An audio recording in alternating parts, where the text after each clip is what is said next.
ఇంటికాడ కొంచెం డిస్కషన్ అయ్యి ఫ్యామిలీలో డిస్కషన్ అయ్యి సరే ఇక్కడ ఉండే లొల్లి ఎక్కువ అవుతుంది కదా అమ్మ వాళ్ళ ఇంటికి పోదాం బా అని వస్తాను. మా పాప నేను వర్ధనపేట దాకా బస్కి వచ్చినాం. మా ఆయన ఉన్న మా కొడుకు బండి మీద వచ్చిళ్ళు. వర్ధనపేటకు వచ్చినాక మమ్మల్ని ఎక్కించుకొని ఆ బండి మీద వచ్చేస్తాను.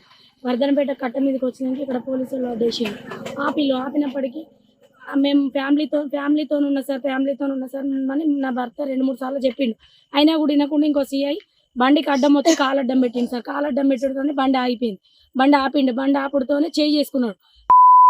బండి దిగురా అని చేయి చేసుకున్న వెంటనే నా పిల్లలు ఒకటే ఏడుస్తారు సార్. ఏడ్చేటప్పుడు నేను బండి దిగిన అన్నయ్య ఇంటికాడ గొడవ అయింది, మేము ప్రాణభయం మీద బయటకు వచ్చినాము, మా అమ్మ వాళ్ళ ఇంటికి వెళ్తానము, మీ దండం పెడతా కాలు మొక్తా, మా ఆయన తాగే ఉన్నాడు, పిల్లలు ఏడుస్తారు అన్నయ్య, మమ్మల్ని వదిలిపెట్టండి, మా తప్పు మేము ఒప్పుకుంటాం కదా అని చెప్పినా కూడా అట్లా కాదు ఇట్లా కాదని బండి తాళం గుంజుకున్నారు, మా ఆయన ఫోన్ గుంజుకున్నారు.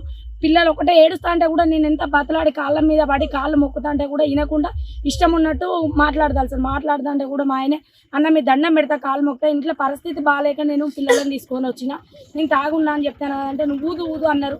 2-3 సార్లు ఊదినా కూడా ఊదేది కరెక్ట్ రాలేదు.